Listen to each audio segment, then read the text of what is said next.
Құрметті Кітап ал подкаст көрермендері, біздің кезекті подкастымыз, кезекті қонағымыз Арын Құнанбай бауырымыз. Ареке, енді әлеуметтік желіде сізді танитындар бар, танымайтындар бар. Дегенмен өзіңізді таныстырып кетсеңіз, немен айналысасыз, қазір немен шұғылданасыз, қай саладасыз, қайда оқыдыңыз? Қош болдық, шақырғандарыңызға рахмет. Менің есімім Арын Құнанбайұлы деп таныстырамын өзімді көп жерде. Біз Әл-Фараби атындағы Қазақ ұлттық университетін бітірдік, филология факультетін. Мамандығымыз негізі лингвист, тілші, жалпылама филолог деп айтады. Казгудың түлегіміз, негізі қазір Әл-Фараби атындағы Қазақ ұлттық университетінде оқытушымыз, сабақ береміз, болашақ филолог мамандарды даярлаймыз.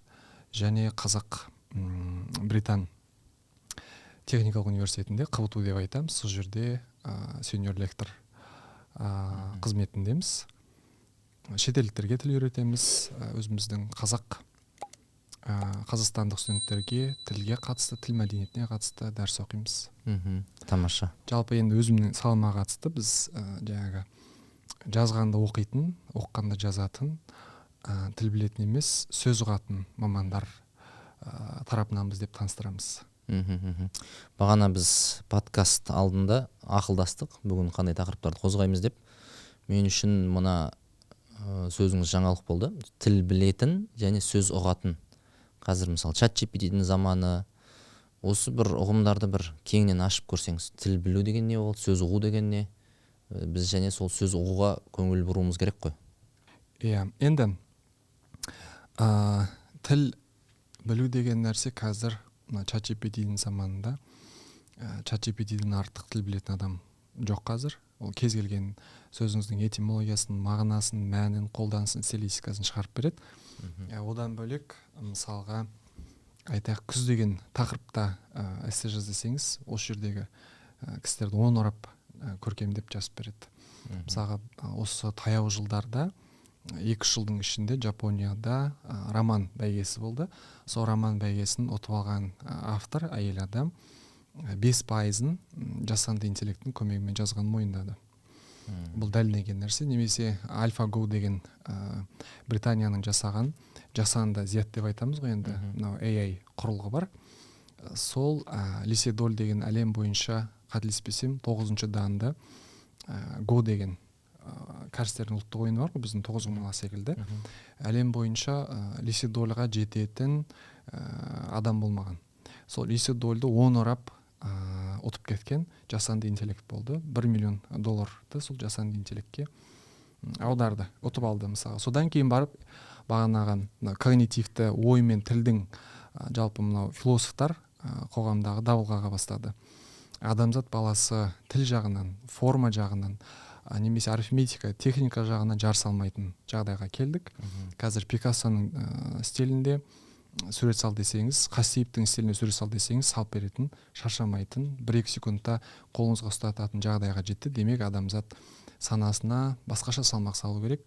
Біздің діттем негіз басқаша, біздің меже басқаша деген ойға келді. Сондықтан біз мысалға мектепте 9-шы сыныпқа барып музыка, қазақ күй өнер туралы шығарма жаз дейтін болсақ, ешқайсысы қазақтың күйлерінің аты, өзі туралы зерттемейді. Ол анық нәрсе. Барады да, күй дейді, бітті. Күй десеңіз, күйдің 99 түрін сізге қолыңызға ұстатады. Ешкім оны тыңдамайды да. Қазақи әуезбен, әуенмен танысып жатпайды. Тура сол секілді біздің бағанағы объект зерттеу саламыз, сонда мынау мағына жаққа қарай келу. Адамды адам етіп тұрған оны тіл дейтін болсақ, тілдің ойға қатысы, ойдың тілге қатысы, танымға қатысты жағын зерттеу деп айтсақ болады. Мысалға, енді бағана айттық қой, айтайық, қазір анау өткен жол Назгүл апайымыз, Қожабек сол кісі айтып жатырды. Қазір орыстың калькасы сондай, үй салу, үй тұрғызу болып кеткен. Негізі қазақтар атам заманын үй тігеді ғой, мысалға біз үйтік деп айтамыз. Немесе қазір үлкен кісілерге қалайсыз деп журналистер сәлем береді, жаңағы радиоға келсе де. Ал негізі үлкен кісіге басқаша амандасады. Ат көлік аман есен жеттіңіз бе? Үй іші мал-жан аман ба? Күйлі қуаттысыз ба? Деген секілді әдемі оралымдар кетіп бара жатыр да. Демек, мынау жасанды бағана формаларды жатқа білетін адамды тіл білетін адам деп айтамыз да. Оны қашан кімге қалай қолдану керек екенін білетін адамды біз сөз ұғатын адам деп айтамыз. Мысалға Оларбек Нұрғалымұлының Даяғашы деген кітабында осыны талдайды. Мысалға бір келін түсті дейді. Сол кезде атамыз сасқанан отырып алып қазір готовый қамырлар шығыпты ғой деп айтты дейді. Бар айтқан сөз сол болды дейді. Біраздан кейін жаңағы келін қай жылғы деп сұрады дейді. Енді ол сөз ұғатын кісінің сөзі емес қой, мысалы ыңғайсыз сөзге жатады да. Сондай немесе бізде торқалы той, жаңа топырақты өлім деп айтып жатады. Сол өлімге барған кезде мысалы біздің өзіміздің мен 85-ке келіп қайтыс болды менің профессорым. Сол кісінің біз жаңағы көңіл айтуға бардық үйіне, сонда бір аталар отырды, үлкен кісілер, бірақ сонда жылап жатқан бағанағы енді қиналып отырған жұртқа қабырғасы қайысып отырған баталы, бәтиқалы, салмақты сөз айтқан ешкім болған жоқ. Өлім мен өмірдің мәні, жылап сықтау, жалпы мынау топырақ, өмір туралы бағанағы ешкім айтқан жоқ та. Ол енді сөзге қатысты нәрсе. Демек, филолог деген ол форманы емес, көбіне мағынаны зерттейтін маман деп айтсақ болады. Немесе сол бағана Даяғашыда айтады, қазіргі қазақтар бұйым тайым бар, қолқа сала келдім дегеннің орнына өтініш жасап кетті деп айтады. Мысалға ағылшында сұранамын деп қойды. Сұранамын деген форма жасанды, жылтырақ форма шықты дейді. Сонда мысалға ағылшындар please деп қосса, біз міндетті түрде ыңыз деген форманы қоямыз. Келіңізші, айтыңызшы деген секілді. Ал оны өтінем, су беріңізші деп айтпаймыз ғой. Мысалға біз өтінем, кешіріңіз деген нәрселер, оның барлығы біздің мәдени болмысқа жат нәрселер деп айтады. Қазақ қолқа салады дейді. Енді сөз тапқанға қолқа жоқ деп айтамыз. Енді қолқаның сөзге қандай қатысы бар деген кезде айтады. Қолқа дегендегі мына түйенің мынау несіне не деп айтамыз? Белағашы дейді. Өркешіне салынатын, жүкті тең ұстап тұратын. Сол мынау түйенің кеуде жағын, кеуде тұсын ішін қажап кетпес үшін киізбен бағанағы оралған, арқанның несінің қаттылығын білдірмей тұратын нәрсе дейді да. Бұйым. Соны салған кезде бір қызығы дейді, бағанағы түйені бүйтіп тартатын болсаңыз, сіз ол шөкпейді дейді. Ал қолқаны салған кезде түйе автомат түрде шөге бастайды. Бұл деген сөз қазір ем жүгартайын деп жатыр деп дайындалып кішірейді деп айтады. Енді түйе аттамаған қолқадан сен қалай аттайсың деп қолқа сала келдім деген сөз, сонда мен саған қазір жүгартайын деп отырмын дегеннің ишараты белгісі деп келтіреді. Кішірей, бағана қабылдауға тырыс, дайындал деп айтады. Яғни кісіні жалынышты етпеу деген нәрсе жатады да, сондай. Енді әзірге чат GPT тіл білгенмен сөз ұқпайды ғой әзірге. Бірақ оның сөз ұғатын бір кезі де келеді. Оны сәйкесінше баптау керек қой. Қалай баптау керек? Бұл мысалы біз қазақ тілі туралы сөйлесіп жатырмыз ғой. Басқа тілдерде де ол нәрсе бар ғой. Басқа тілдердегі сөзді ұғу. Жалпы чат GPT-дің тек қазақ тіліне қатысты сөзді ұға алмай жатқаны ма, әлде басқа тілдерде де ол әзірге сөзді ұға алмай жатыр ма? Жалпы өзіңіздің бір жоқ, енді байқауыңыз. бұл нәрсе чат GPT-дің тұсындағы нәрсе чат GPT-ге қатысты емес, бізге қатысты қалған нәрсе. Бағана біз айттық қой, әуенге қатысты. Сіз музыка деген тақырыпты берсеңіз, ол байлау ойланбайды. Оқытушы чат GPT жауап бере алмайтын сұрақты қоя білу керек бірінші. Чат GPT-де жоқ сырғытып бүйтіп судыратып зырлатып бере салатын мәліметтерді емес, баланың бағанағы санасына салмақ, сәулет түсіретін бір нәрсе беру керек. Мысалға айтайық, музыка шыбындар үшін музыка ма деген тақырыпты беретін болсаңыз, бала ойланады. Чат GPT-ге қойып, одан бір мандытып бірдеңе алмау мүмкін, өзі қызығады деген секілді. Бұған қатысты зерттеулер бар. Мысалға Италия ғалымдары қателеспесем зерттеген, музыка деген нәрсе бұл тіл деп айтады, бұл код дейді. Ол шыбындар үшін музыка болмайды, себебі шыбындарды құлақ жоқ деп айта алмайсың. Құлақ бар, бірақ музыканы музыка ететін ол құлақ емес, ол ми деп айтады. Біз мимен тыңдаймыз, құлақпен естиміз. Тыңдау, есту екеуі бір нәрсе емес. Демек, оған енді орысша айтқанда подготовленный мозг, дайын ми керек деп айтады. Дәл осыған қатысты Питер университетінің когнитив ғылымдар саласының мамандары андай қызық зерттеу жасаған. Ол жерде айтады, почему собаки не ходят в музей дейді. Неге иттер музейге бармайды дейді. Ол жерде пол бар, жарық бар, жағдай бар деген кезде айтады, оларда бағанағы анау өнер туындысы ететін, картинаны картина ететін, акварельді акварель ететін, өнерді қорытатын ми жоқ деп айтады. Демек бағанағы оқушының миына байланысты, мынау санасына байланысты, ой жүйесіне қарай, білім көкжиегіне қарай тартатын тақырыптар, қызықты тақырыптар беру керек деп айтады. Мысалы кіреберісте иттер кіруге болмайды деген белгі бар ғой. Иә.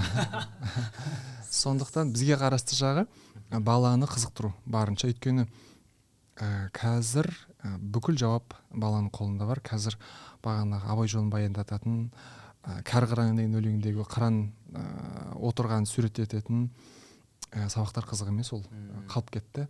Қазір сюжет пен композицияны мазмұндауды оқудыға балайды, негізі ол оқу емес.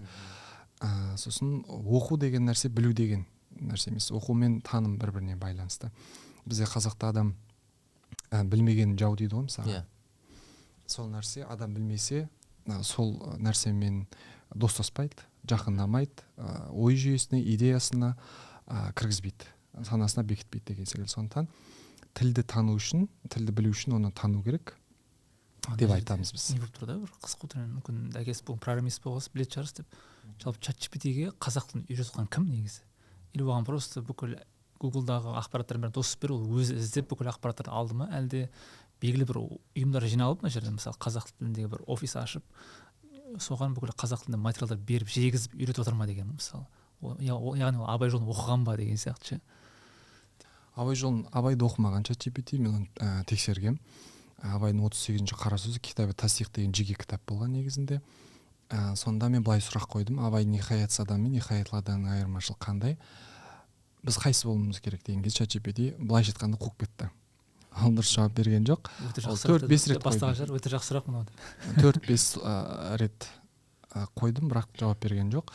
ChatGPT мамандар айтады, оның формуласы да бар. Арнайы ChatGPT-ге бір сұрақты 2 рет өңін айналдырып қоятын болсаңыз, бұл сұраққа дұрыс жауап беруі дәл бола түседі деп айтады. Бірақ ойға қатысты, терең танымға қатысты сұрақтар қоятын болсаңыз, оны ойланып таба алмайды. Мысалға біз Абайдың толық адам дейміз ғой, мысалға. Ол негізі ниһаятлы, ниһаятсыз адам деп екіге бөледі. Ниһаятсыз адамның жолында ғана үміт бар, қалған адамдардың жолында үміт жоқ деп түсіндіреді. Демек біз енді білуіміз керек нәрсе ғой, мысалға. Енді мен бүгінгі дайындап келген тақырыбымда осыған қатысты Абайдың шығармашылығымен басталады негізінде. Мысалға айтайық, біз бәріміз жатқа білетін Абайдың өлеңдері бар, мысалға. Сонда Абай кімге мақтануға рұқсат берген деп сұрақ қоятын болсаңыз, бала жауабын бірден тарс еткізіп айта алмайды. Ойланып қалуы мүмкін да. Ал ғылым таппай мақтанба дейтін болса, бала тақылдатып айтып береді. Демек, мұғалім үшін, мұғалімнің көз алдында әдебиет сабағына бес алатын бала бұл білетін бала тақпақты, жаттайтын, бірақ ойлана алатын, сұрақ қоя алатын, мәтінмен жұмыс істей алатын адам емес деп айтады. Абайдың өлеңдерін жаттау аздық етеді, оны түсіну керек, оны когнитивті немесе концептілік оқыту деп айтады. Концептілік деңгейде оқу керек. Сонда ғылым таппай мақтанба, құмарланып шаттанба деген өлеңді түсіну үшін Абайдың бағанағы қара сөздерін айтылатын мақтаның екі түрі, десін дерті, демесін дерті деген секілді тақырыптарды игерту керек. Демек, Абай ғылым тапқан адамға мақтануға белгілі бір деңгейде рұқсат береді. Ал ғылым тапқан адам хакім болады. Бірақ хакімнің бәрі, ғалымның бәрі хакім бола бермейді, бірақ хакімнің бәрі ғалым болады деп айтады. Демек, мақтану деген тақырыппен қатар ғылымды да бірге қатар меңгерту керек деп айтамыз. Немесе мысалы Абайдың бәріміз білетін әсемпаз бол, мәрнеге, өнерпаз болсаң арқалан дейміз ғой. Осы жердегі арқалан деген сөздің мағынасы қандай десеңіз, бала арқаға қатысты деп айтуы мүмкін. Негізі сөз тану дегеніміз сол, арқа деген сөздің негізгі түбірі көне түркі сөз дегенде ізденіс деп келеді. Арқасы қозды деген сөздің қатысы бар ма? Оған қатысы жоқ. Арқа деген сол рухтарға қарай екінші мағынасы арқалан деп айтады. Бірақ бағана өнерпаз болсаң арқалан деген Абайдың қолданысы бұл ізден деген сөз. Немесе осы бір ғана тармақтағы өнерпаз болсаң арқалан деген кезде өнерпаз деген кім деп сұрайтын болсаңыз, бұл түбір қайсы дейтін болсақ, түбір қайсы өнерпаз түбір өн. Ал демек біз өнерпаз дегенді балалардан қазір сұрайтын болсаңыз, ол жаңағы күй шертетін, ән айтатын, би билейтін адам деп түсіндіреді. Ахаху сахахудың жаңағы жолындағы қазіргі тілмен айтқан. Өйткені қазіргі бала шоумен, саудамен, Рахым Жонтарбаев атамыз айтпақшы, немен асфальт басып өскен бала саудамен көз ашады дейді. Олардың танымында демек өнерпаз адам басқаша адам деген сөз. Демек ісің өнсін десең, онда ізден деген мағынаға саяды. Яғни сөзді тану дегеніміз нәрсе осы. Бәріміз білеміз, бірақ оның мағынасына тереңіне бойлай бермеуіміз мүмкін. Тұстареке бір сұрақ туады. Мысалы біз қазір Абайдың өлеңін бұны тәпсірлеу десек бола ма, түсіну десек болатын шығар. Тәпсірлеу, түсіну. Мысалы біз қаншалықты сенімді бола аламыз Абайдың өзі осындай мағынаны салып қойған бұл сөздерге деген меңзегенін қалай білеміз? Әлде түсіну әр заманға адамның көкжиегінің кеңдігіне қарай өзгеріп тұра ма, және ол заңды нәрсе ма? Ол заңды нәрсе. Текстология, герменевтика деп айтады ғой әдебиетте. Ол жалпы шарт, мәтін талдану керек. Талданбағаннан қарағанда жақсы. Бірақ оны бұра тартуға болмайды. Мысалға қазір кейбір мифологтар бар. Олар арқалан деген сөз бұл рухтарға сыйын деген сөз деп түсіндіріп жүрген ғалымдар бар. Мысалға өткен жолмен КУТуға бара жатсам, арқалан деп қойып қойыпты баннер, афиша. Сөйтсем, мынау көне балбалтас деп айтамыз ғой. Балбалтас дейміз бе, сондай бір тас, көне түрік, анау ескі замандағы тасын суретін салып қойған. Сөйтсек, бұрынғы рухтарды сезіну үшін, түркілік рухты сезіну үшін ұйымдастырылған бір археологиялық, мифологиялық бір іс-шараның аты екен. Солар сөйтіп талдаған, рухтарға қарай сыйын деп. Ал негізі арқалан деген қарапайым ізденіс, талаптан деген сөз ғой. Бұған қатысты Рабиға Сыздықтың біраз ғалым еңбектері бар. Абайдың өлеңдерін мен мысалы оқыған уақытта көп сөзін түсінбеймін да. Түсінбегеннен ләззат алмаймын, ләззат алмаған соң ары оқи алмайсың да. Өйткені бағанада сөздер көп, оқып күшті болып кетесің, бір кезде бір сөзді қарап қаласың, жеке тұрғанда мағынасын білетін сияқтысың да, бірақ өлең болып құрастырған уақытта мағынасын түсінбейсің. Сөйтіп ойлаймын, осы сөздерге тәпсірленген, бір тәпсір жасаған бір кітаптар бар ма екен деп ше. Өйткені біз Абайды оқысам бәрін түсінесің дейсің ғой, бірақ оқып бір түсіне алмай жатырмыз да, яғни біздің яғни сөздік қорымыздың несі өзгеріп кеткен ғой қазір айтқанда. Тәпсіршілер өте көп. Соның басында мысалға Ғарифолла Есім, академик философ, ол кісі философиялық тұрғыда жазған кітабы Хакім Абай деген. Мекемтас Мырзахметұлы, енді әрине Әуезовтен бастаймыз. Әуезовтен бастап алатын жаман мәрттік немесе Абайдың үш сүюі деген тақырыптар ол Абайдың сол концептілерін ашады. Мен осы орайда айтқым келгені, оқудың бағана концептілік түрі деген нәрсе сол Абайды ашатын тұлғалар болады. Мысалға біз өзіміз оқырмандар алқасымен Ой Орда деген білесіздер. Сол жігіттермен жасағанбыз 3 айлық кішігірім челлендж, енді марафон деп айтамыз ғой, бастама. Ол жерде Абай мен Ғазалиді талдап шыққанбыз. Енді мысалы Тұрсын Жұртбай Абайдың оқыған кітаптары, Абайдың кітапханасы деген бір мақаласы бар, Толғадан 1-2 деген кітабында. Сол жерде айтады, Абай кімді оқыды, Абайды абай еткен кімдер деген кезде Абайдың рухани ұстазы, Абайдың негізі сопылық әдебиет қой, Абайды біз шығармаларын сопылық әдебиеттің элементтеріне жатқызамыз. Абайды мысалы Ғарифолла Есім айтады, бұл Абай исламиятты ту еткен кісі. Оны батыстың философтарға барып телудің жасағында жылтырақ бағанағы сірескен өтірік мәтін жазудың қажеті жоқ. Абайды исламиятпен ашасын деп айтады. Ал Тұрсын Жұртбай атамыз болса, ол кісі Ғазалиді Абайдың рухани ұстаз деп көрсетеді. Сондықтан Ғазалидің концептілері мен Абайдың концептілерін қатар ашу керек. Мысалға Абай 35-ші қара сөзін махшар деген сөзбен бастайды. Махшар алаңында бағанағы Құдай тағала 5 кісіні жіктейді дейді. Сол 5 кісіні Ғазали жеке-жеке ашып береді. Риякер адамдардың сипаттары қалай болады, рияның түрлері дегеніміз қандай, қай рия жасырын, қай рия ашық, қай рия құмырсқан ізінен де жасырын дегенді Ғазали аша түседі. Яғни Абайды түсіну үшін Абайдың тысындағы өте үлкен іргелі ізденістерді, толғамды тұжырымдарды шолып шыққан жөн. Біз егіз аяқ деп қойғанбыз енді. Егіз аяқ деген сол. Енді Абайдың 8 аяғына қатысты қызықтап аллюзия жасап қойдық.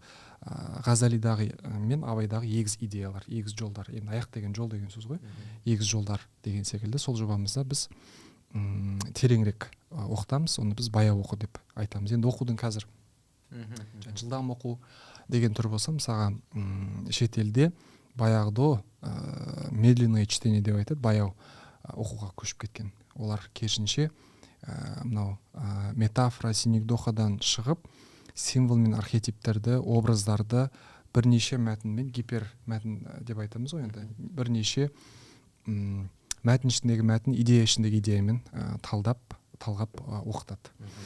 Мысалға айтайық, мысалға Абайдың Абайдағы көзді, Абайдағы жүректі сіз біздің мынау түркі дүниесіндегі ойшылдардың жүрек көзімен салыстырсаңыз, ол ашыла түседі. Мысалға Шәкәрімда көңіл көзін көзің қыл деген өлең бар.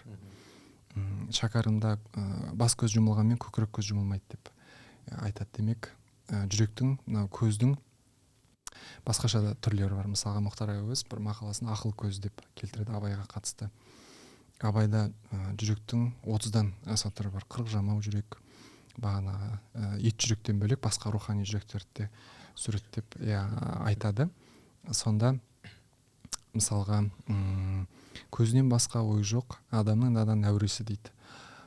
Демек, Абайдың танымдағы адамның наданы бұл тек көзімен көргенде ғана бар деп есептейтін, көзімен ғана ойланатын, мына көзі материалдық әлемге байланған адам надан деп суреттейді. Ал кімнің Ғазалидағы көз мүлдем басқаша. Ол жерде айтады, жүрек пен көзді салыстырайық дейді, қайсысы мықты? Кемей Сағдат деген кітабында. Сонда айтады, иә, қазір бақыт формуласы деп аударылған, түркшесі енді парсшасы, түркшесі Кемей Сағдат. Сол жерде былай деп айтады, мысалға көзіңіз тұрақсыз болса, көзіңіз анау-мынау нәрсеге алақ-жұлақ етіп біреудің дүниесіне, басқа да нәрселерге түсетін болса, жүректі 40 жамау шұрық тесі кетеді, жүрек қатайып қарая бастайды деп айтады. Демек, көздің жүректің алдында көз мықты, көздің алдында жүрек әлсіз деп келтіреді.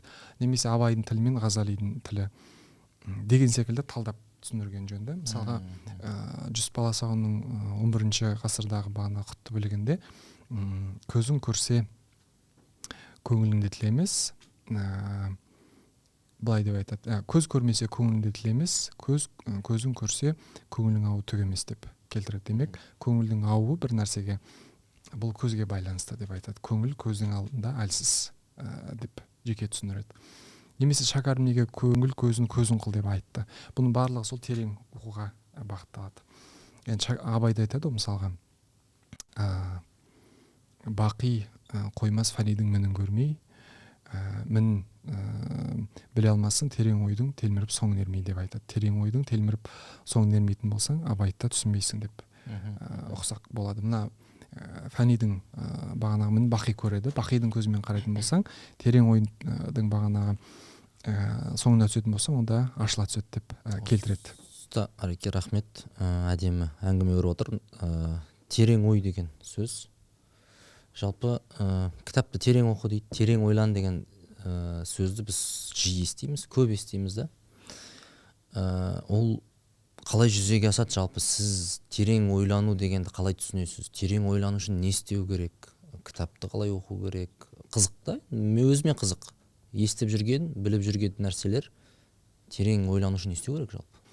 Терең ойлану үшін ізденіс керек. Енді айтады ғой, іздегеннің бәрі таппайды, бірақ тапқанның бәрі түбінде іздеген деп айтады. Сен нені іздесең, сол сені іздейді деп келтіреді. Біздікі қадам жасау, бағанағы іздене түсу. Адамдар жалпы үшке бөлінеді дейді ғой. Біріншісі шыңға шығар шәкірт тәрбиелейтін ұстаздар дейді. Екіншісі ұстаздың алдындағы шәкірттер дейді, зейінді. Үшіншісі бағанағы шәкірттер мен ұстаздарды қолдайтын жомарт байлар деп келтіреді. Осы үшеуінің біреуі болу керек.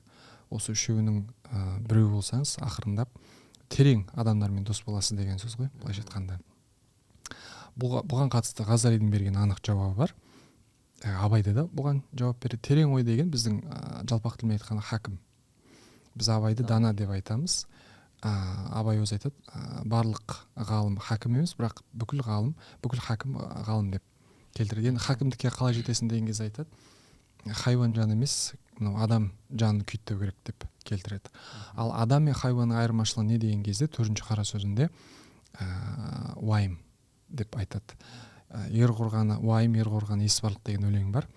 Абайдың сосын текстологиясын қарайтын болсаңыздар, ыза шығар ілімнен, қайғы шығар білімнен деп айтады. Яғни ыза мен қайғыдан шығады білім мен ілім деген нәрсе дейді.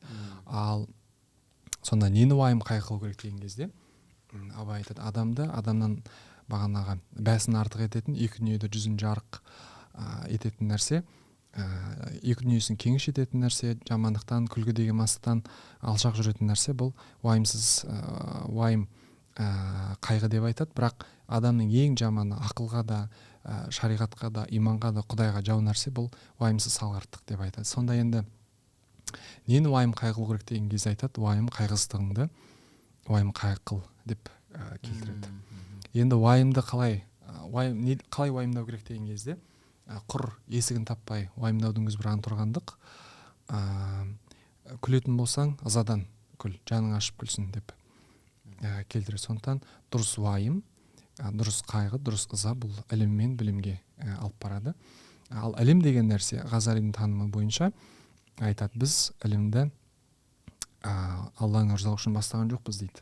Бірақ ілім өзі бізді Алланың ризалығына алып барды деп келтіреді. Сонда бізге қалған нәрсе ізденіс, уайымдап іздеу, уайым қайға салынып іздеу, сонда өзі бір шығар есік табылады деп келтіреді. Адам мен хайуанның айырмашылығы Абайдың танымында уайым. Өйткені хайуан бүгінін ертеңін уайымдамайды, адам уайымдайды деп келтіреді. Біз асылында адам жанын хайуан жанына жығып бермеуіміз керек еді. Бірақ біз хайуан жанды адамның жанына үстем қылдық.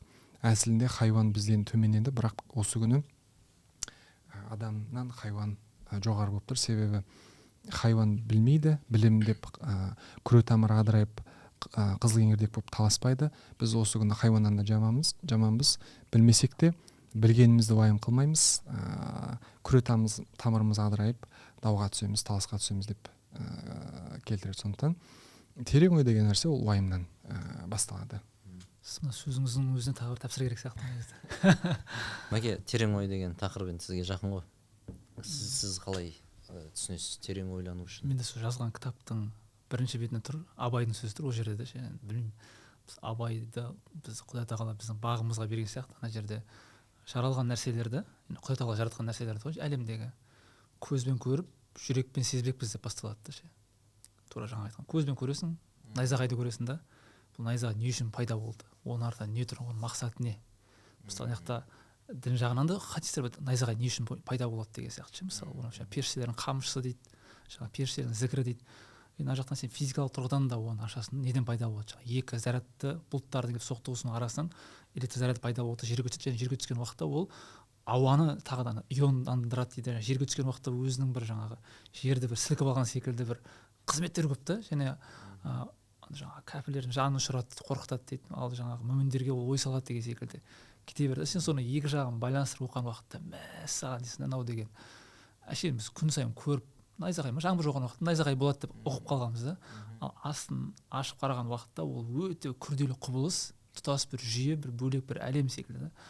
Әлемдегі әрбір ұсақ затты ашып қараған уақытта сен айтқанда таңғалған үстіне таңғала бересің негізінде ше, терең ойға кіре бересің.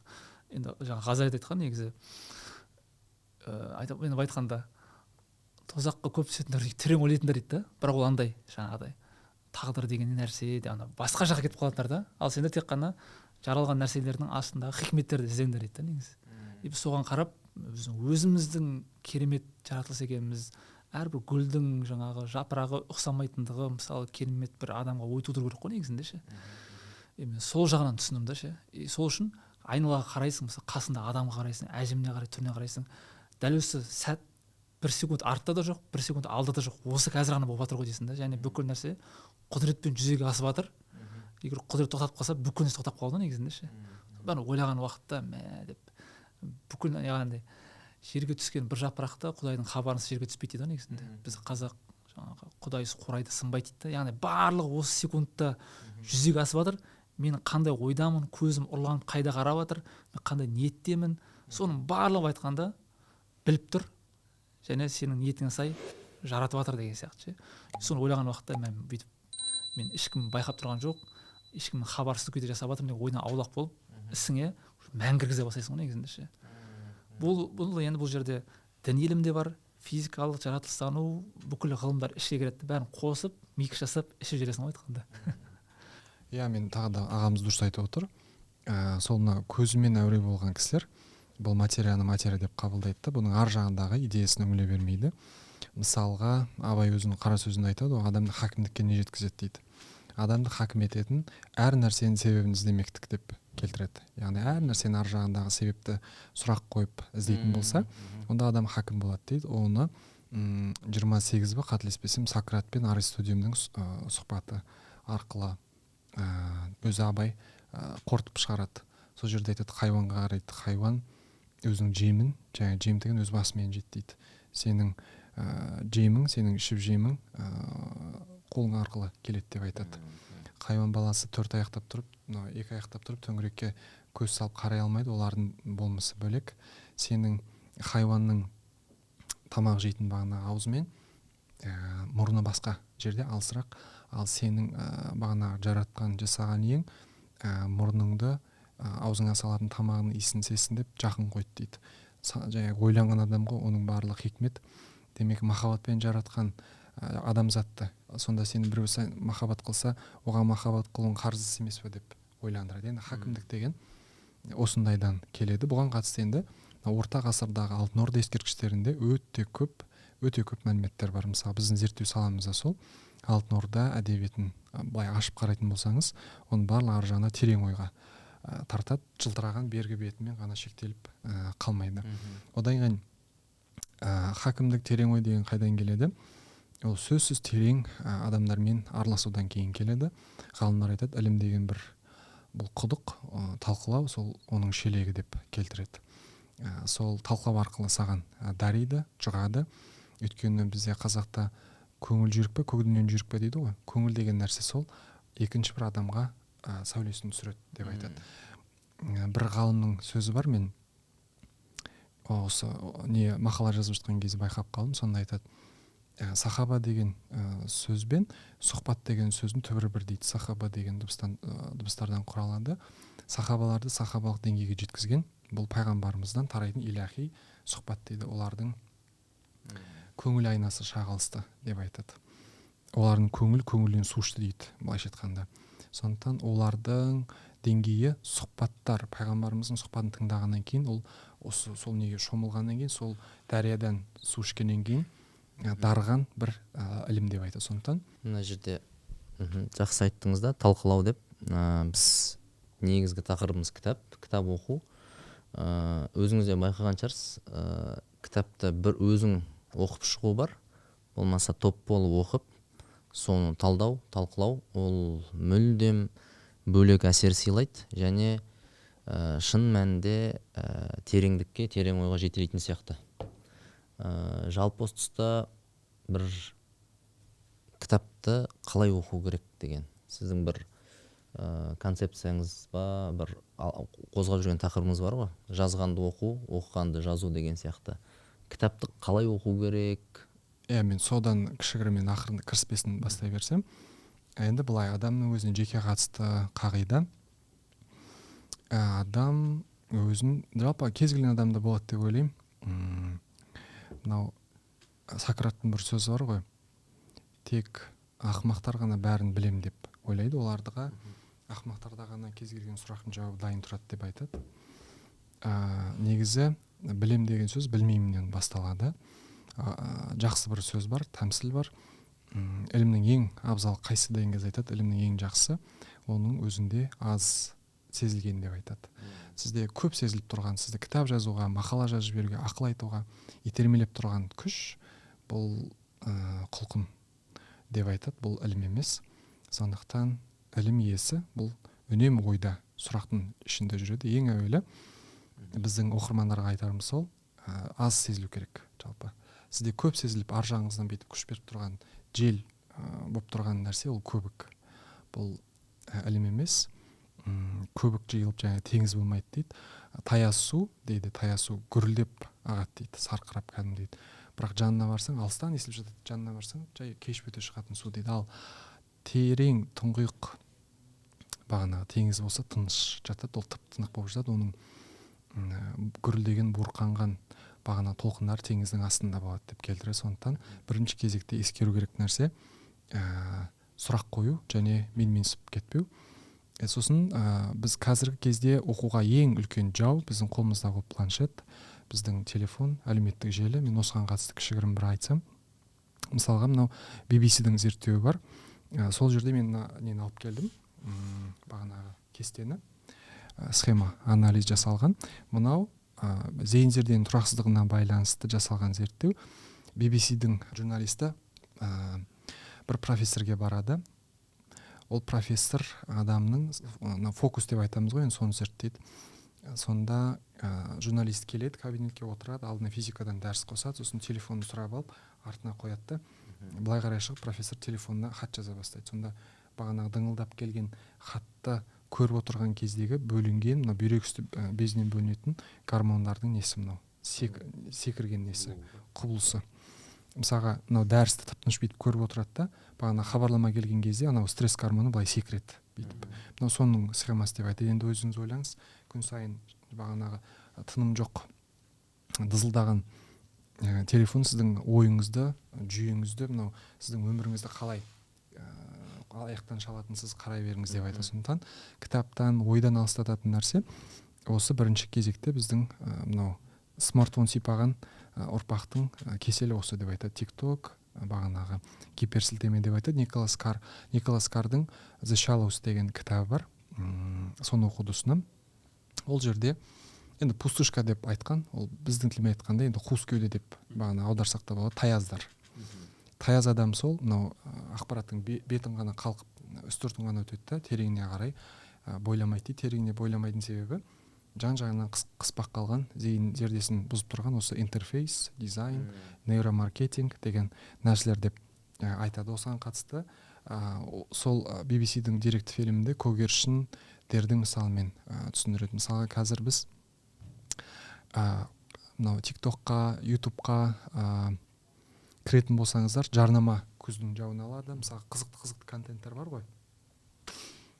Біз лайк дейміз. Мысалы осы бағана видеоны кесіп лайкқа қоямыз. Лайк басты, кім басты екен, кім қарады екен, кім не деп жазды екен деген секілді. Соның барлығы бізді көгершінге ұқсатады дейді.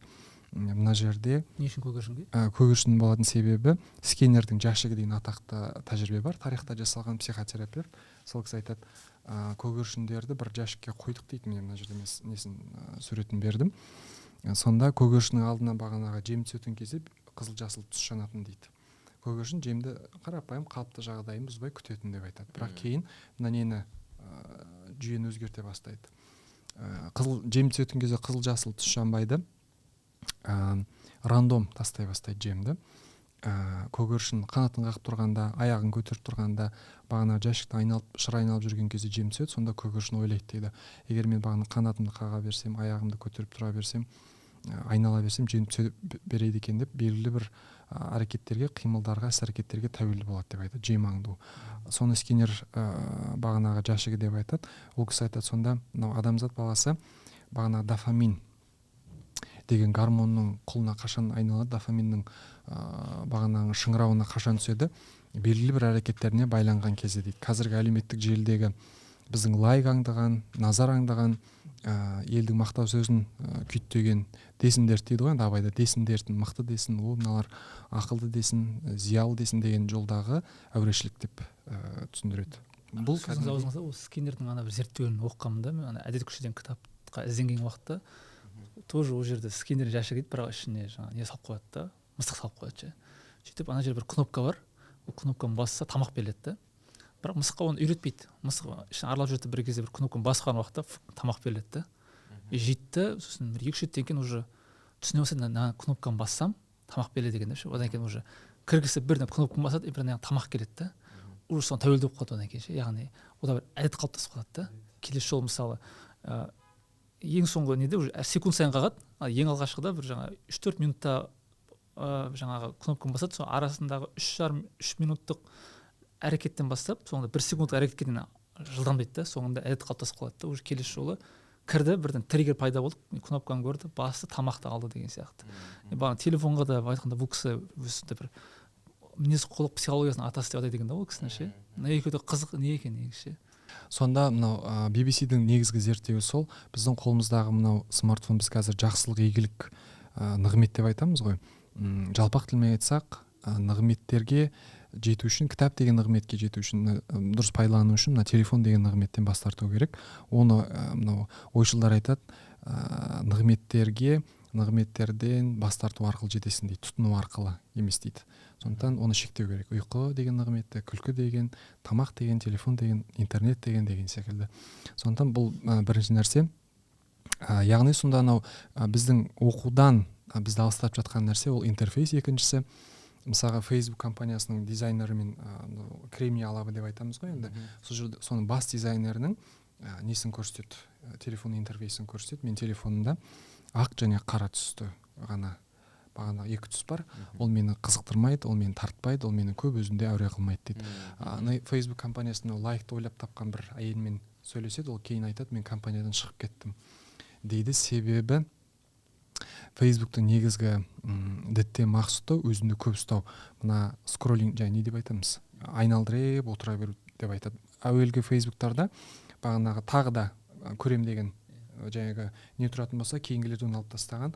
Оның мақсат адамдарды байланыстыру емес, керісінше сайтқа байлау, көбірек соны жандырып экранды ұстап тұру деп айтады. Кейін айтады, сонда көк түстің өзі адамның мына нейронына қатты әсер етеді дейді. Мысалға Facebook'та сіз ана бүйтіп лайкты басқан кезде бір мынандай бір не жанады ғой, түс жанады, дыбыс шығады, оның барлығы бізге жағымды дыбыстар. Немесе сіз конгратс деп жазатын болсаңыз, құтты болсын деп, ол жерде мынандай салют атылады. Оның барлығы нейро трюктар деп айтады. Және қызыл сорпа деген сол жерде зерттеуді келтіреді. Адамды кітаптан, ойланудан, байланыстан бағанағы алшақтап жатқан нәрсе сол.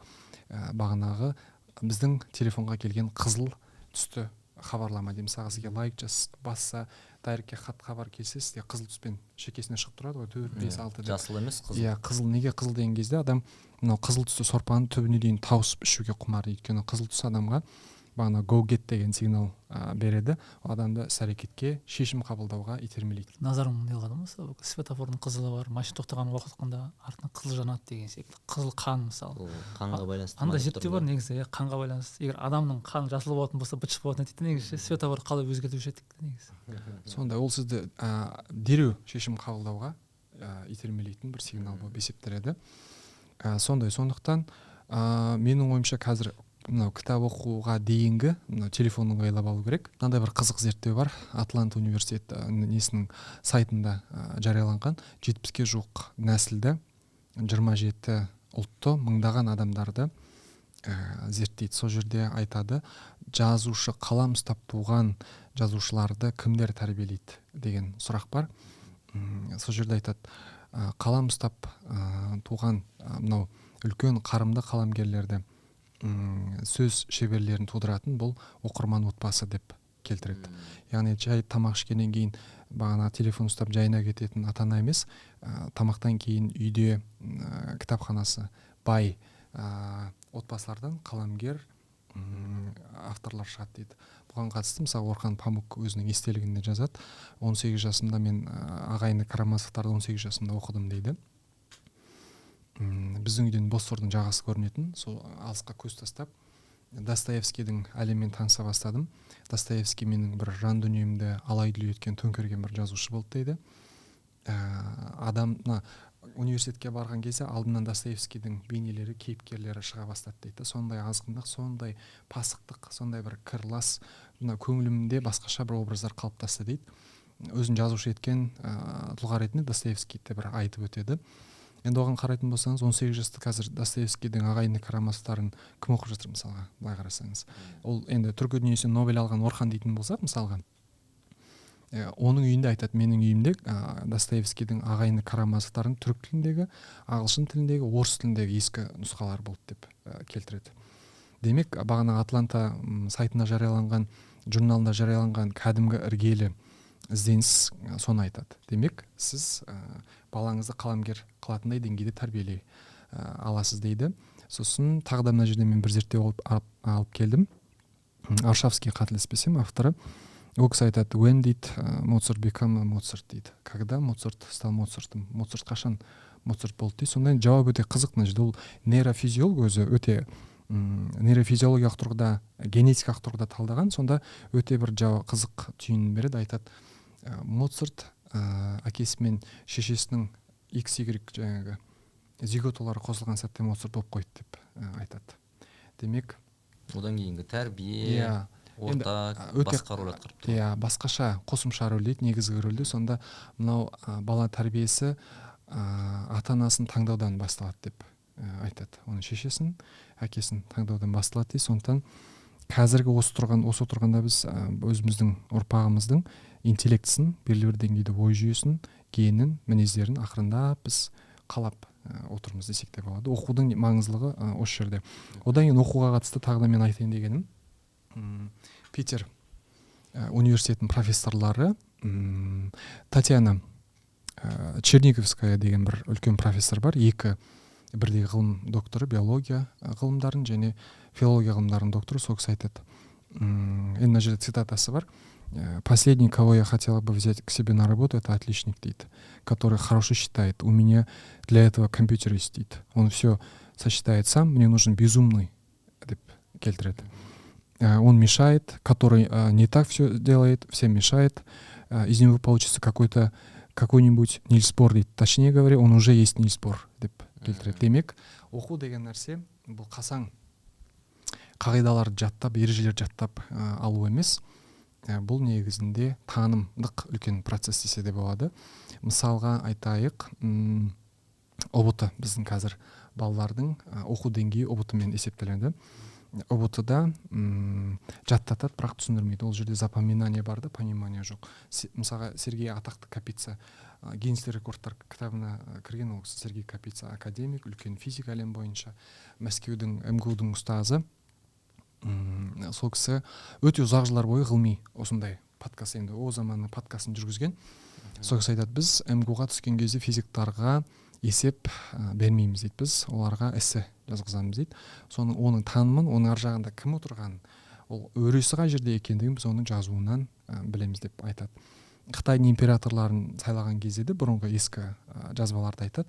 Қытай императоры болу үшін оның өлең құрау машығымен, мынау каллиграфия дейді ғой, қол өнер, көркем жазуды сынап тексерген дейді. Өйткені ол өнер деген нәрсе сол сенің ар жағындағы кім екеніңді айқындайтын, шынайы болмысын танытатын танымдық процесс дейді. Ал оқыған адам барлығы ондай деңгейге жете ме, жетпей ме, ол бір басқа мәселе. Өткен жол біз көрдік, жаңағы Гибли студиясындағы неше түрлі Пиксарттан, кәріс стилінде, жапон стилінде суретті сырт еткізіп қолыңызға ұстатады. Адам баласы сурет салудан жарыса алмайтынын түсіну керек. Мәтін құраудан жарыса алмайтынын түсіну керек. Ереже жаттаудан, тақпақ жаттаудан жарыса алмайтынын түсіну керек дейді. Өйткені қазір ChatGPT-іңіз диссертация жаз десе, әдемілеп тұрып жазып береді. Мысалы, мен жақсы бір танысым бар, СДУ-дің әдебиетін бітірген. Сол кісі айтады, мен дипломның 60%-ын ChatGPT жазды дейді. Ол деген сөз, біз басқаша оқу деген процесске кішкене басқаша қарауымыз керек, және адаммен тексерген кезде, адамды жетілдірген кезде басқаша сұрақтар қоюымыз керек деген сөз. Осы мәселе маған да қызық. Сіз оқытушысыз ғой, енді студенттермен жұмыс істейсіз. Енді студенттерге маған өте қызық тақырып. Бұл бүкіл оқытушыларға бағытталған сұрақ деп ойлаймын. Мұғалімдер болсын, жалпы сіздің енді бағана студенттеріңіз бар, оларға тапсырма бересіз ғой. Сіз олардың ChatGPT-ге жүгінбей жауап беру үшін, жауабын дайындап келу үшін оларға қандай тапсырма бересіз? Или ChatGPT-ге жазылған байқай аласыз ба олардың жауаптарын? Байқап, ол оңай байқалады.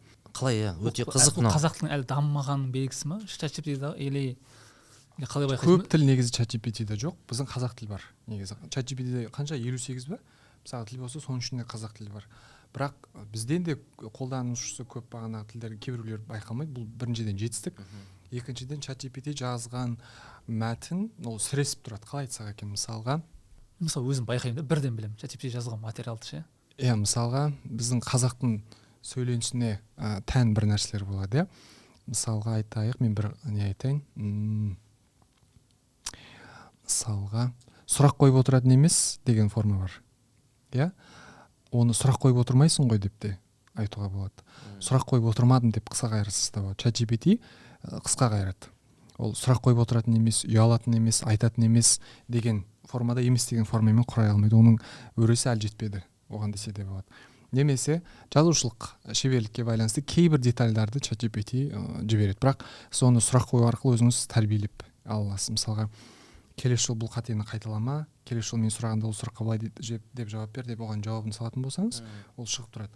Немесе айтайық, ChatGPT әлі қамтып үлгермеген интернеттегі жоқ кітаптар бар, оны ол білмейді. Мысалға, формалар. Мысалға айтайық, сын деген форманы сіз қазір түрлендір десем, сіз айтсын, білсін, келсін деп айтасыз да. Бірақ оны Мұхтар Мағауин, Отарбаев, Жармағанбетов, Кекілбаев, Әбіш Кекілбаев мүлдем басқаша қолданады. Мысалға, жарық қойылсын, дастархан жайылсын, микрофон қосылсын дейтін болсам, бұл жерде бір ар жағында бір сықақ немесе белгілі бір деңгейде экспрессия қосу басым. Яғни сөз талдауда ChatGPT әрине қазақтың нағыз бағана жазушыларының кеш қалып жатады. Біз оны нағыз мәтін мамандары бірақ оны тәрбиелеп алуға болады ғой. Әрине болады, тәрбиелеп алуға болады. Мысалға, айтайық, жарық жағылсын деген нәрсе сол ал кеп деп, мысалға, келесі идеяны айтқан кезде қолданатын сын деген форма ғой. Оны ChatGPT қақпайды, әзірше білмейді деген сөз. Немесе мысалға, тын екен деген, атын, етін деген форма бар ғой, біз білетін, баратын, келетін деген секілді. Сол жердегі атын, етінді қалай қолданасың деген кезде ChatGPT оны қолданылмай қалуы мүмкін. Басқаша түрлендіріп, стильдік мақсатта. Мысалға айтайық, айтатын екен, ала келетін екен дейтін болсам, ол жерде экспрессия бар.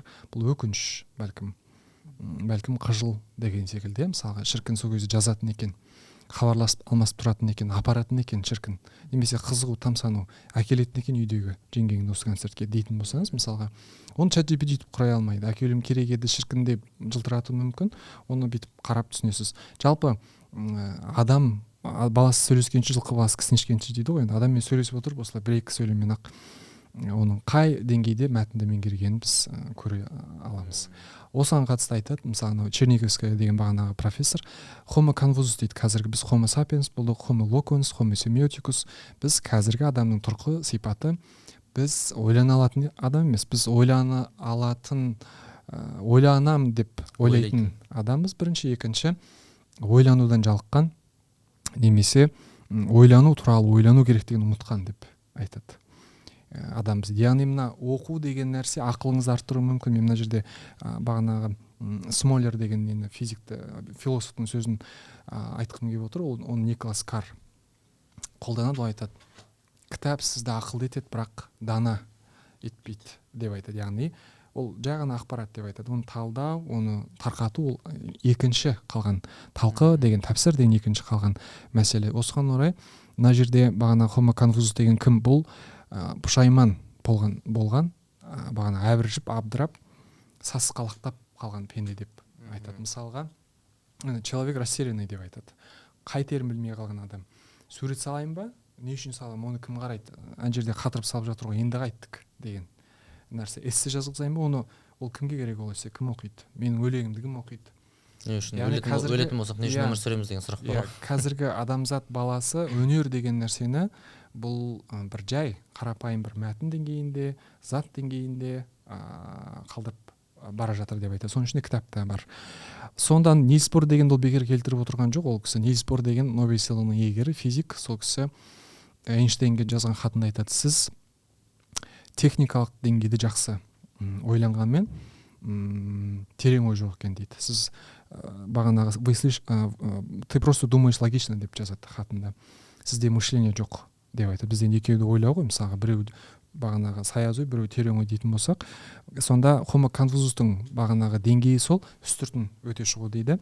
Оған әсер етіп жатқан әрине сөзсіз ұбт. ұбт мысалға нені тексереді? ұбт сіздің жаттау қабілетіңізді тексереді, ол сіздің ой деңгейіңізді тексермейді. Немесе айтайық, мен мысалға университетке барған кезде ешқандай жазбаша тапсырма бермеймін жалпы. Мен осылай тексеріп аламын. Мен онлайн жібере сал, Teamsқа сал, бағанағы почтадан жібере сал деген нәрсе жоқ. Мен бәрін қыртынбайлық деп есептеймін. Мен осылай көзімше жазғызам, көзімше сөйлетем, көзімше тексеріп аламын деген сияқты. мысалға жауабы жоқ сұрақтардың ішінде мындай бар. Мысалы қ дыбысының архетипі, неотипі, прототипі қайсысы? Алфавитте 42 әріптің архетипі арғы түпкі тегі бағанағы 42 дыбыс емес қой. Мысалға х, х, х фарингал, ларингаль дыбыстар. Сосын қ, к, г, ғ дегеннің барлық архетипі бір дыбыста барып тіреледі. А, еңіз, о, уңыз барлығы бір дыбыс деген секілді. Олардың архетиптері басқа. То есть а, енікі, әнікі басқа болады да, о, удікі басқа болады деген секілді. Ерінді кезулік деген ба? Оған қатысы жоқ, мынау неге фонға қатысты. Жалпы біздің әріптің қайдан шығуына қарай, дыбыстың, әріп деген нәрсе фонетика зерттейді. Фонологияның объектісі дыбыс болады. Жалпы бізде әріп талдамаймыз. Әріптер бағана каллиграфия деген салалар сыртқы несін десе, біз дыбысты талдаймыз. Яғни ол ізденістердің жауабы болмайды көп жерде. Немесе концепті деп айттық қой бағана. Айтайық, тар концептісіне қатысты жазылған диссертация бар. Мысалы, өзіңіз ойлай аласыз ба? Тарға қатысты диссертация жаза ма, жазбай ма? Бар, қорғалып қойған. Қамшыға қатысты, дүниеге қатысты, далаға қатысты деген секілді. Яғни когнитивті білім деген сөз сол, адамның білімін жан-жақтан, бір ғана бағытта емес, жан-жақтан сұрыптап, сараптап әкеліп оқу деген сөз. Бір кітапты сол кітаппен оқушуға болмайды айтайын деген. Осыған байланысты мына жерде айтады, Homo Confucius бұл техникалық талаптарға табынған адам дейді. Ол тереңдеген сайын кереңдене береді. Оған қызық тақырыптар айта бастасаң, бұл не керек, кімге керек, оны айтайын деп едім деген секілді сұрақтар қояды деп айтады.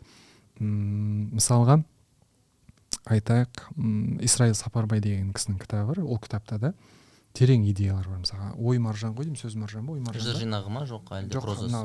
Жоқ, күнделігі. Ол кісінің түріп қойған кітаптар бар, соны ұсынамын. Жалпы оқырманға терең кітаптарды ұсынушы едім. Оның ішінде мысалға айтайық, қарапайым. Жалпы қандай кітаптан бастау керек терең ойлану үшін деген кезде 100 теңгелік, 150 теңгелік кітаптар бар ғой. Мысалға айтайық, Асаналы Әшімовтің Майраның әні деген кітап 150 теңге тұрды Атамұра баспасында. Мысалы, алып ішін оқысаңыз, енді кітап алда тұрған біраз кітап шаңғап қаптырмай кететін, 10 орайтын деңгейде, 7-8 теңгеден басталатын кітаптарды 10 орайды. Мысалы, ішіндегі қолданысы, ойы, идеясы, стилистикасы деген секілді. Ол жерде терең пайымдар бар да. Мысалға, Исраил Сапарбай немесе айтайық, Амангелді Кеңшілұлының 2 кітабы бар, Думан бағанағы Дидар Амантай, Думан Рамазан деген секілді кітаптарды ашып қарайтын болсаңыздар, тереңдік бар мысалға. Немесе Тұрсын Жұртбай Набайға қатысты шыққан кітаптары бар. Ғарифолла есім Хакім Набайынан бастасаңыз да, шын мәнісінде ненің соңында жүрміз, бұл не керек, қайда бара жатырмыз, оқу деген осы екен ғой деген мүлдем басқаша жауап береді. Мысалға айтайық, мына жерде Homo Confucius айтады, оқу дегенді бұл таңбаны жаттау, таңбаны шифрлау деп түсінеді деп айтады. Ал негізі оқу деген мүлдем басқа. Дәл осы пікірге қатысты Ғазалидің бір пікірі бар. Ғазали айтады, оқу деген бұл өгіздің мысалына келтіреді ол кісі. 2 өгізге соқан жегіп, бағанағы қара жерді жыттыратын болсаң, ол 2 өгіз ойламайды дейді. Ием маған соқаны жекті, мен жер жырып жатырмын, одан кейін бағанағы тұқым салады, ортасына ауа кіреді, оны суғарады, жер беті қатады, оны шөптейді, ол кейін бағанағы бидай болып өсіп шығып, мен бағанағы біраз кісілерді асырайын деп отырмын, біраз кісінің ризығын жасап жатырмын деп 2 өгіз ойламайды дейді. Кітап оқып отырған кезде де адам терең кітаптарды оқыған кезде де сондай пайда, рухани тұрғыдан пайда алады деп айтады. Сіз кітап оқыған кезде, терең кітаптарды оқыған кезде бағанағы білмей пайдасын, бағанағы бәхрасын сезбей жасаған жер жыртқан 2 өгізге ұқсайсыз деп келтіреді. Сондықтан мен айтайын, жалпы кітапты мен өзім 3-ке бөлемін. Біріншісі жауыр кітаптар, екіншісі тәуір кітаптар, үшіншісі ауыр кітаптар. Жауыр кітаптар деген сөз, мынау қазіргі Марвинда, енді сіздерде де бар біраз, бағанағы жауыр кітаптардың бағасы 8.000-нан 7.000-нан басылады деп мен өзім қалжыңдаймын. Бағанағы аузын айға білеп қойып қойған. Әрине оның ішінде классиктердік де бар, бірақ ол кірмейді. Жауыр кітаптар қандай кітаптар? Бұл құрғақ ақыл беретін, шешім қабылдайтын сіз үшін дайын ойлардың бас қатырмай өмір сүр деген сияқты. Нелерін түйдек бағанағы шешімдерін беретін. Жалпы мен айтушы едім студенттерге, айтып, сендер қызықсыңдар деймін да. Сендерге келіп алып біреу, баюдың жолы мынау, үйленудің жолы анау, мынадаған оқиға бүйте қоясың.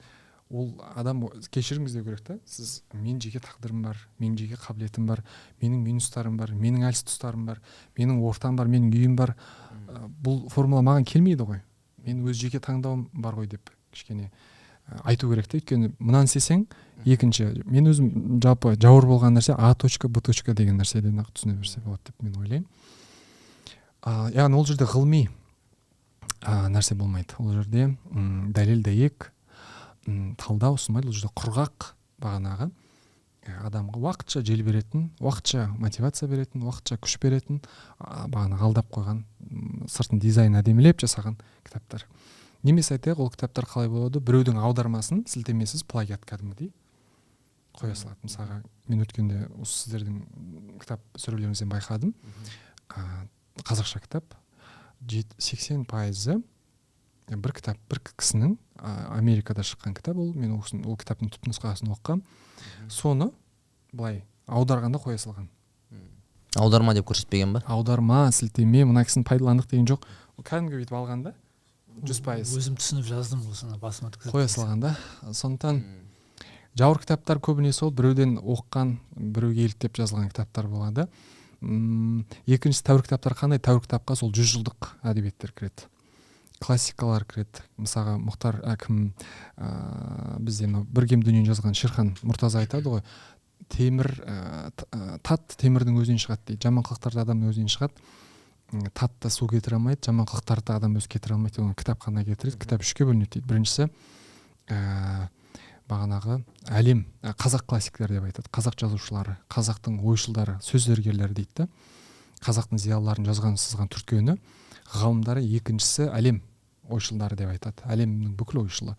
Үшіншісі Құран хадис деп түсіндіреді. Тура сол секілді тәуір кітапқа сол бүкіл ойшылдардың еңбегі келеді. Олар 100 жылда оқылады. Ал жауыр кітаптар 1-2 жылда жел шығып, сонымен дәурен өтіп, керуені көшіп қала береді. Бірақ олардың бағасы түспейді. Мен таңғалғаным сол. Тәуір кітаптар айтайын, олар тегін болады. Тегін тауып аласың, интернетте дайын тұр мысалға. Ал ауыр кітаптар қалай? Ауыр кітаптарды түсіндіру үшін жүздеген кітап жазылады. Ол мыңдаған тарихтың қойнауында мыңдаған 500 жылдап жатқан кітаптар десе де болады. Яғни ол кітаптар түсіну үшін тағы да жүздеген тәпсірлер, жүздеген түсіндірмелер, жүздеген тоқтамалар, хаттар, ізденістер жарияланады десек те болады. Тәуір кітапқа бүкіл ғылыми адамның игіліне жарайтын, ой санасын былай сергек ұстайтын еңбектер кетеді. Ал бағанағы бірінші кітаптар адамды ұйқыға жібереді, ол ой сананы сергек ұстамайды.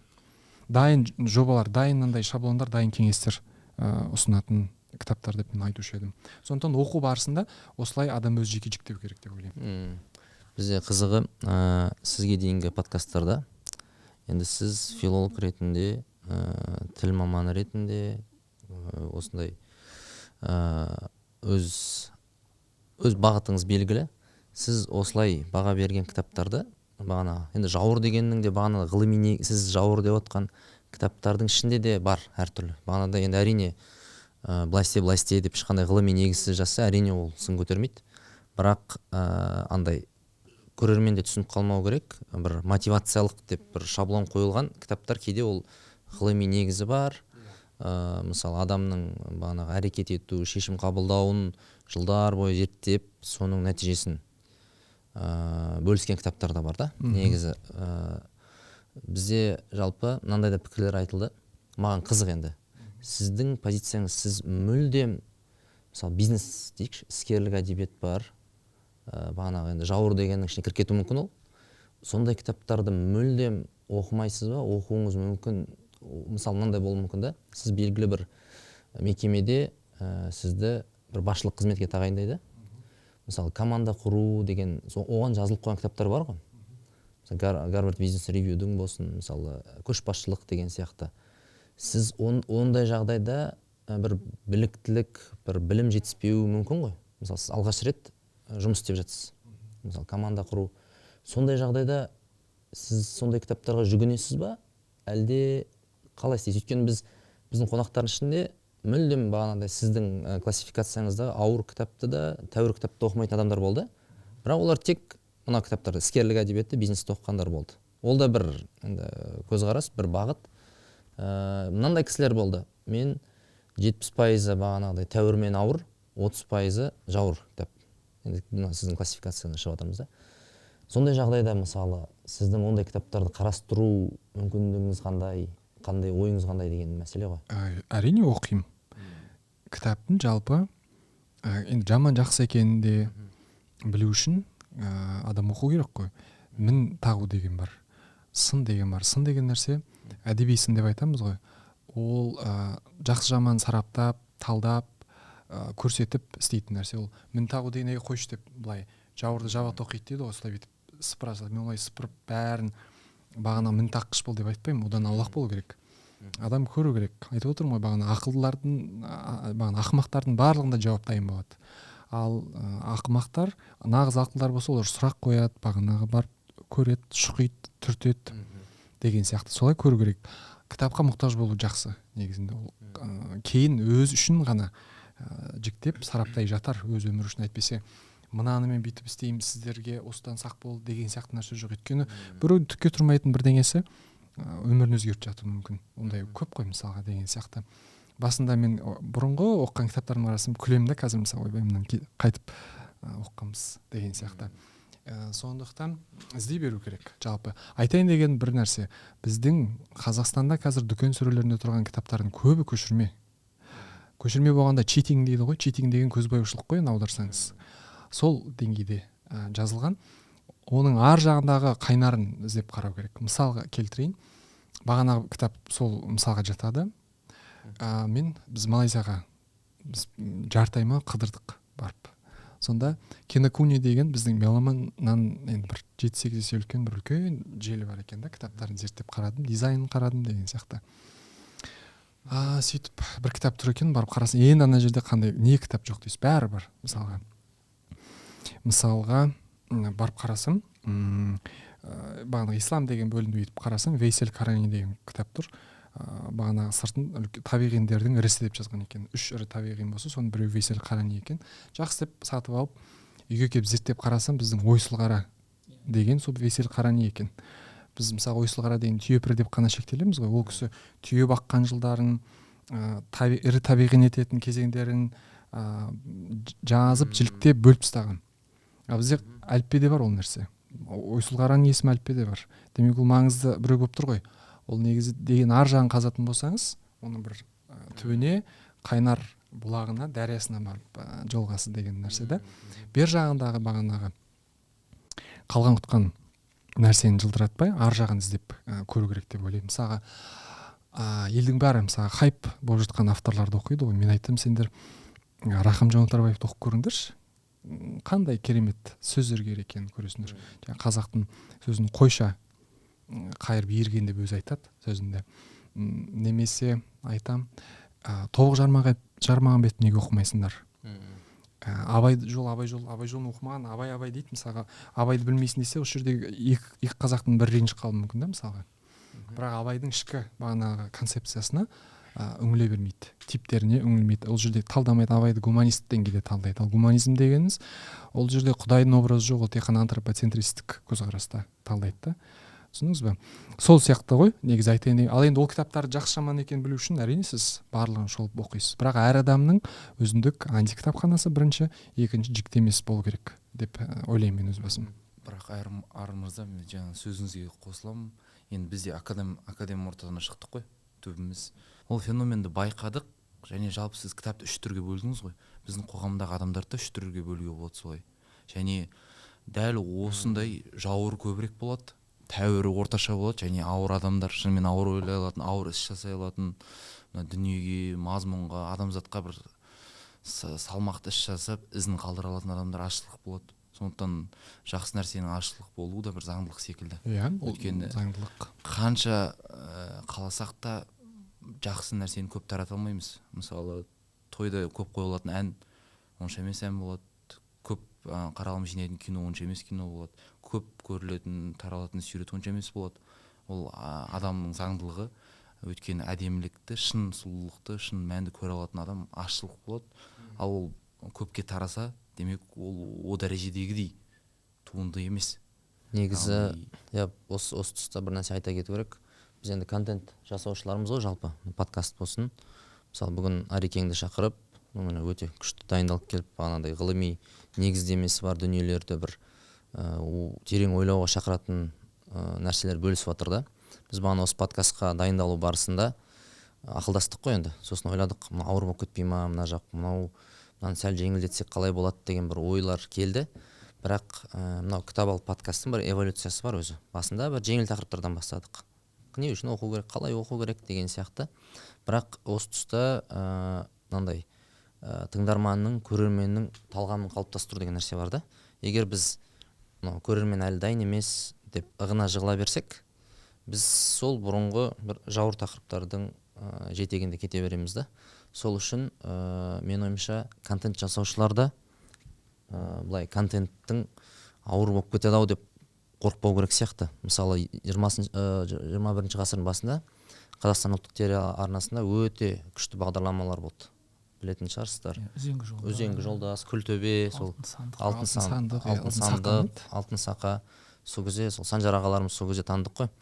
Сол кезде бір жылдары бір саясат жүрді. Ойбай, бұл ауыр болып кетуі мүмкін, бір жеңіл желпі дүниелер берейік халыққа деп, бүкіл телевидениеда музыка, шоу-бизнес, әр сенбі, жексенбі сайын бір бітпейтін шоулар, сөйтіп түбі неге келді? Терең ойлана алмайтын, жеңіл желпі нәрсеге, фастфуд ақпаратқа, соны қабылдауға бейім бір халық, бір топ пайда болды. Сол үшін контент жасаушылар осындай бір ауыр дүниелерді, тәуір дүниелерді бір ұсыну керек деп ойлаймыз. Иә, мысалға Америкада мына жерде мен алып келген Клинт Брукс пен Роберт Пен Уоррен деген кісінің 1939 жылы жазған кітабы бар. Поэзияны түсіну, 43-те олар прозаны түсіну деп жеке кітап шығарған. Бізде поэзия мен прозаны бүтіндей осылай ұсынады ғой. Оларда мысалға 9-шы сыныпқа беретін әдебиетпен 10-ды ашып қарайтын болсаңыздар, былай түсіндірмесе, талдамаса, бағанағы архетиптер мен образдарды талқыламаса түсінбейтін әдебиеттер бар да. Бала сосын кейін өмірінен, әдебиеттен жерініп, безініп кетеді. Ал Америкада, мысалы Ресейде бағана Галина Юзефович деген мына жерде мен алып келдім. Бұл кісінің подкасты бар. Бұл Ресейдегі Юзефович нөмір 1-ші әдеби сыншы болып есептеледі. Бұл кісінің курсы бар. Медленное чтение деген, баяу оқу деп айтады. Есімін айтып жіберіңіз. Галина Юзефович деген кісі. Галина Юзефович. Иә, Юзефович. Бұл кісі қалай оқу керектігін түсіндіреді. Кәдімгідей ана жілік-жілікке бөліп, бұл кісілер ана кітапты алмайды, белгілі бір абзацты, белгілі бір бөлімді алуы мүмкін. Мысалға айтайық, Байтұрсынұлының тірі білім деген білімі бар. Абайдың тіріксі деген, тірі деген ұғымы бар. Абай тірі деп кімді айтады? Байтұрсынұлы тірі деп кімді айтады? Қазақ әдебиетіне тірі деп кімді айтады? Мәшһүр Жүсіпұлы тірі деп кімді айтады? Жүсіпұлы. Немесе ит деген образды талдайтын болса, Мәшһүр Жүсіптің иті кім? Абайдың иті кім? Шәкәрімнің иті кім деп талдайтын болсаңыз, мүлдем басқаша ұғымдар шығады деген сияқты. Яғни талдап оқуды, анализ жасауды, және эссе жазуды, сосын соңында бір пікір білдіруді түсіндіреді. Енді жаңағы кімнің Брэдбери деп айтады, кейбіреулер Набоков дейді, кейбіреулер мен бағанағы Бродскийдің сөз деп естідім. Кітапты жаңа өртеуден өткен қылмыс ол оқымау дейді. Соған Таласбек Әсемқұлов айтады, кітапты оқымаудан өткен қылмыс оқыған кітапқа пікір жазбау, білдірмеу деп айтады. Сондықтан кітапты оқуды жақсы ету үшін, жеңіл ету үшін бір канал ашып болсын, дәптер ашып болсын, жазып, талдап түсіндіру керек. Мысалға мен ұнайтын өзім каналдар бар Телеграмда. Мысалға оқитын не бар деген бір айналасы мыңның ар жақ бер жағын жетпейтін бір кісінің авторын да танымаймын.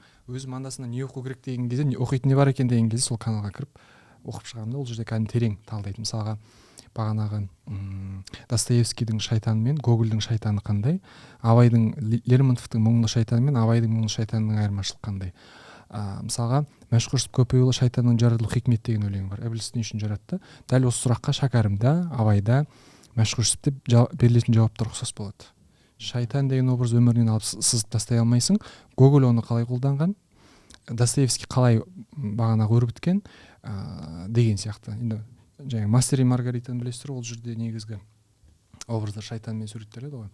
Яғни әлем әдебиетіндегі шайтан мен біздің қазақ әдебиетіндегі, оның ар жағындағы сопылық әдебиеттегі шайтанның бізге пайдасы бар ғой. Біз оны жаман қылып, зиян қылып жаратқан жоқ қой деген нәрсеге сұраққа жауап береді. Яғни білу деген бар нәрсе бар да, ары қарай тану деген нәрсе бар. Мынау Америкадағы басылатын оқулықтар, сол Набоков білесіздер, профессор. Набоковтың мынандай 700 беттік па несі бар, күнделігі бар, соны оқуды ұсынамын. Сол жерде ол кісі айтады, қалай дейді, блистательный пустяк деген сөзді айтады. көп әдебиеттің несі сипаты тұрқы сондай блистательный пустяк болып келеді дейді да. Рекламасы жаңағы қатырып жасаған, авторы енді ойбай сыртында бәленбай деп жазуы бар, неше түрлі енді барын киіп бақан асынып дейді ғой, сондай кітаптар болады дейді. Бірақ оны түсіну үшін асықпай оқу керек дейді. Нағыз жылдамдық ол баяулықта деп түсіндіреді. Көп кітап оқу мен кітапты көп оқу екеуі екі басқа нәрсе. Сондықтан Homo confusus деген ол ақылы білімнен таяқ жеген адам деп түсіндіреді. Қазіргі ұрпақ осы ақылы білімнен таяқ жеген ұрпақ. Өйткені біз қазіргі мынау тенденция қарайтын болсаңыздар, мысалы мен өзім қызық таңғаламын да, тиктокта мысалға ең көп лайк жинаған қазақ контенттерін қарайтын болсаңыздар, я ол билеп жатады, я ол арзан жеңілтек әзіл түсіріп жатады, я міндетті түрде бір дұғаның мәтіні тұрады. Осыны оқисың, ұялатындарға жібер, бойдақ болатын, үйленетіндерге жібер, ана жерде әумин әмин әмин әмин әмин Аллаху акбар деп жазып кет деп мысалға. Қарасаң 23 мың жаңағы пікір, 130 мың адам бөліскен, 1,5 мың адам лайк басқан. Ол деген сөз дайын нәрсеге, ойланбайтын нәрсеге, соны оқып қана, істеп қана жетем. Екі аттап, жаңағы Абайда айтады ғой, бір-ақ аттап шығамын деп мертіге жатады, сол мертігу. Яғни мына оқу процесінде де мертігу болады. Қалай? Тез, оңай. Ананың тезисін жасаймын. ChatGPT-ді қазір қалай қолданады? ChatGPT-ді кітаптың сюжетін баяндап бер, тезисін шығарып бер деп қолданады. Ол деген сөз ойланудан қалған адам деген сөз. Ғалымдар мынандай Ноам Хомски дейді, біздің енді мына лингвистиканың үлкен атасы, сіз білуіңіз керек. Чомски деп те айтады. Ол енді ол пірі, былайша айтқанда, қазіргі әлемдік лингвистердің, сол кісінің зерттеулер барлығы тіл мен ойға қатысты. Ой бірінші пайда болма, тіл бірінші пайда болма деген нәрсе мен неге айтып отырмын? Кітап ойландырады дейтін болса, қазіргі заманда ChatGPT сізді ойландырмайды, тезистер сізді ойландырмайды. Мәселе оның желісін жаттап алу емес. Мысалы, кітап клубтарында желісін айтып отырады да, анау мен кездесті, одан ана бүйтіп айтты. Мақсат енді ол баяндау емес қой, мысалы. Мақсат оны ары қарай талдау, түсіндіру деген нәрсе. Толстойдың қателеспесем сөзі бар. Құрғақ факты, құрғақ мынандай жалаң ақпараттар жаттап өскен бала айтқанға жаңағы көнгіш, айдағанға жүргіш болады деп айтады. Яғни манипуляцияға тез кіреді. Мысалға Филиппин әлемдегі ең көп халқы бар, ең көп интернет тұтынатын, манипуляцияға тез ергіш, жалған ақпарат фейкқа тез сенгіш, таратқыш халық көп келеді мысалға. Өйткені оларды белгілі бір деңгейде мынандай талдап оқыту, тереңдеп оқыту деген нәрседен қалып бара жатыр. Себебі интернетті ең көп қолданатын белсенді халық. Ең көп фейк сайттары бар, ең көп фейк ақпарат тарайтын халыққа. Түсініксіз комментар жатқан солар екен ғой, иә? Түсінбейсің, ағылшынша емес, орысша емес. Иә, бәлкім сондықтан оқу деген үлкен бір терең нәрсе. Мысалға, біз бәріміз білетін жаңа оққанды көңілге ықыласпен тоқылық дейміз ғой, мысалға. Енді оқып алдың, ал енді ары қарай не болды деген кезде адамда ықыласпен тоқу керек. Ықылас деген не деген кезде оны көбін түсіне бермейді ғой, мысалға. Ықылас дегенді кейбіреулер бүйтіп айтады, үлкен ойшылдар ықылас деген оны өзінде жоқ сияқты сезіну деп келтіреді. Мен ықылас таныттым, енді бір халық игілігін көрсін, нақты мен дұрыс жолдамын деп ешкім айта алмайды. Оқығаннан кейінге адам сонда екі ойда жүру керек деп түсіндірді. Екі ойда деген қай жағынан? Болдым, толдым емес, бір пайдалы болсыншы, өзімді дамыта берейінші, ары қарай ұштай берейінші деген нәрсе да. Енді осы концепцияны жалғап Виктор Франклдың сөзімен қостаса болады. Ол ана адам қалай мәңге ұмтылады дейді да, сол кезде көз өзін көргенде ауру болады дейді. Яғни жаңағы ықыласпен оқу өзіңді алып тастап өзің жоқ деп қабылдау болса, көзге де мән оқуда да осы концепцияны қолдануға болады. Ең үлкен сол қауіпті процесс, ол оққаннан кейінгі процесс қой. Мысалы мен кейбір кісілер білемін, Telegram каналдар жүргізеді. Өз каналында ағаш атқа мінгізді дейді ғой, жаңағы шықпыртпаған адамы жоқ. Сын жазғанда анау анандай, анау мынандай, мынау түген, мынау адамды жік-жікке бөлген кезде начитанный дейді ғой. Бағанағы ақылы білімнен таяқ жеген адамдар деген сол сын мін тағып, бағанағы сынап, аны білеміз ғой. Ол кісі мынандай ғой деген сияқты. Сонда жеңіл бір нәрсе айта бастауы мүмкін. Сондықтан өте қатты мән беру керек. Мысалы мен кездесіп жатамын ғой, кейбір студенттермен шақырады дәріске андамында. Сол кезде байқаймын, ана бала деген кішкене мындай кеудесі бүйтіп тұрады да, мысалға бір қысылып қаласын деген сияқты. Ареке, бұл енді біздің кездесулеріміздің басы болсын, подкастымыз әлі болашақта сізбен талай подкасттар, бұдан да тереңірек тақырыптарда подкасттар жазамыз деп сенеміз. Өте терең әңгіме болды. Мынандай бір терең әңгімені былай түсінуге болады. Мысалы, терең кітаптарды оқығанда көп сұрақ қалады да жауап ала алмайсың. Мысалы, жауапсыз шығуы мүмкін, бірақ жауаптар кейінірек келеді да. Сол сияқты, мысалы, бәлкім менің бағанағы подкаст барысындағы кейбір сұрақтарым тікелей ChatGPT-ге қойылған сияқты болуы мүмкін. Мысалы, мынаған тікелей жауап айтыңыз деген сияқты. Бірақ сіз бір жақсы үлгі көрсеттіңіз, нақты жауабын айтқан жоқсыз, бірақ жауап бердіңіз. Және оны көрермен біз бір ой қорыту арқылы, бір тереңірек үңілу арқылы бір өзімізге керек жауапты алып аламыз. Негізі көркем әдебиет болсын, терең кітаптардың ләззаты сол ғой. Оқисың, түсініксіз сияқты, бір жауап алмаған сияқтысың, бірақ анау жауабы сәл кейінірек келеді. Мен бұны бүйтіп қалжыңдап айтам. Бокста бауырдан соққы тиген кезде бірінші секундта байқамайсың оның әсерін. Біраздан кейін келеді. Сол сияқты мына жердегі бір ой ләззаты, яғни адам қашан жауап береді, ол жауап ол өлім, сұрақ ол жаңа өмір. Сол үшін сұхбатқа келгеніңізге, подкастымыздың бір жаңа бағытын айқындап бергеніңізге рахмет. Сіздеріңізге сәттілік.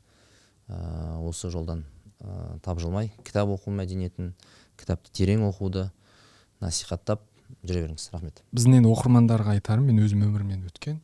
Кімнің, Роулингтің сөзі бар, сол кісі айтады, сіз кітап оқи алмайды емес, оқи аласыз, бірақ дәл сіз оқитын кітап сізге жолыққан жоқ дейді. Шын осы нәрсе. Мен кітап оқуды қашан бастадым? Белсенді, кәдімгі асықпай әдемілеп оқу, оны жазу осы бір 3 жылдың айналасы шығар. Бұрын жай жүре беретінбіз, бағана толқынмен, хайппен, маркетингпен деген сияқты. Жауыр кітаптарды оқып, жауыр кітаптарды оқып қойып, соған қызығып деген сияқты. Оны көп санап әлде қандай деген. Сондықтан сіз оқитын кітап ол сізге жолығады. Сіз кейін өзіңіздің надан екеніңізді, бағанағы ғапыл екеніңізді бәлкім сол кезде түсіне бастайсыз. Сондықтан осындай кітапты іздей беру керек. Жақсы. Рахмет. Сіздерге де рахмет.